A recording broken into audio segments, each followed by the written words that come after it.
اعوذ باللہ من الشیطان الرجیم، بسم اللہ الرحمن الرحیم۔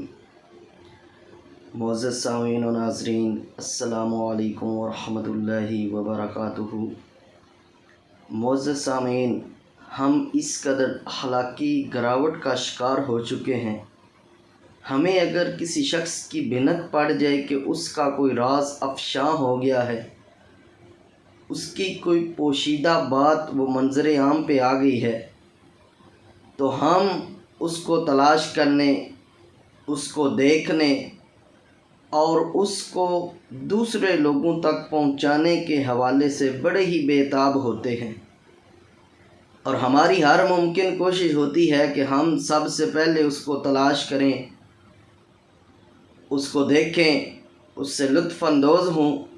اور پھر اس کو پبلک کرنے کے حوالے سے صف اول میں ہوں، اور ہم پھر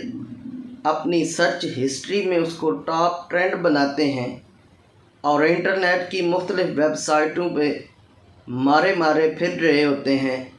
کہ کسی نہ کسی طرح وہ راز ہمارے ہتھے چڑھ جائے اور ہم اس سے لطف اندوز ہو کر عوام الناس میں پھیلائیں۔ لیکن معزز سامعین، اسلام بندے کے اس عمل کی حوصلہ شکنی کرتا ہے۔ خالق کائنات نے سورہ حجرات میں ارشاد فرمایا، اعوذ باللہ من الشیطان الرجیم، بسم اللہ الرحمن الرحیم، یا ایہا الذین آمنوا اجتنبوا کثیرا من الظن فإن بعض الظن اثم ولا تجسسوا۔ مسلم معاشرے کو ہر قسم کی شکر رنجی سے محفوظ رکھنے کے لیے سورہ حجرات میں جو ہدایات دی جا رہی تھیں، ان کا سلسلہ اللہ رب العزت نے اس آیت مقدسہ میں بھی جاری رکھا ہے، اور خالق کائنات نے ارشاد فرمایا کہ اے ایمان والو، کثیر ظن و گمان سے اجتناب کیا کرو، کیونکہ بعض ظن گناہ ہوتے ہیں،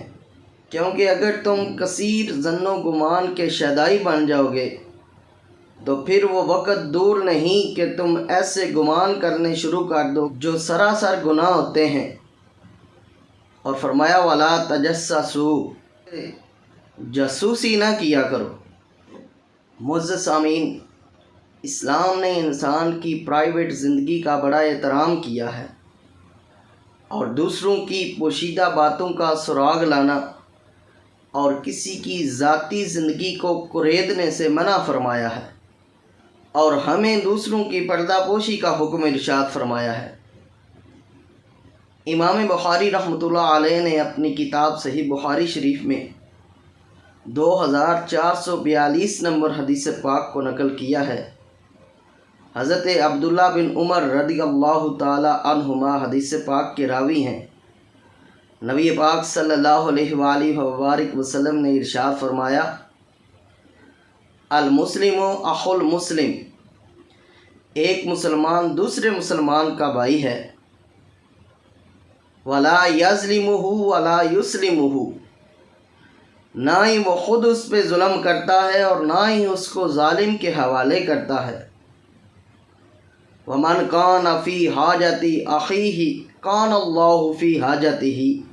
اور جو شخص اپنے کسی بھائی کی حاجت کو پورا کرتا ہے تو اللہ رب العزت اس کی حاجت کو پورا کرتا ہے۔ من فرج عن مسلم کربۃ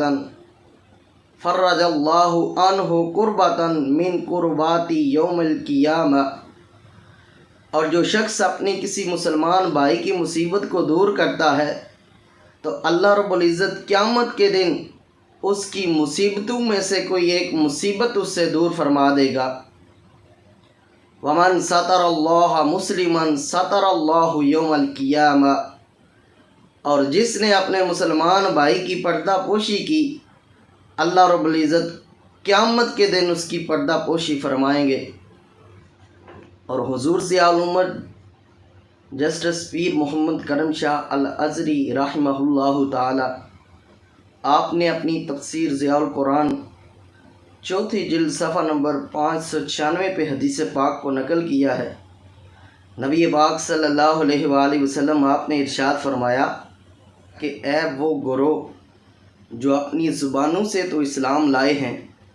لیکن ایمان ابھی تک ان کے دلوں میں داخل نہیں ہوا،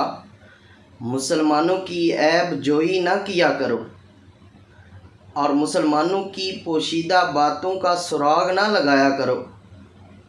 جو کسی مسلمان کی مخفی باتوں کا سراغ لگاتا ہے اور جو کسی مسلمان کی مخفی باتوں کا پیچھا کرتا ہے، اللہ رب العزت اس کی مخفی باتوں کا پیچھا کرتا ہے، اور جس کی مخفی باتوں کا پیچھا خدا کرے اللہ اس کو اس کے گھر میں ہی رسوا کر دیتا ہے۔ تو معزز سامعین، اسلام نے ہمیں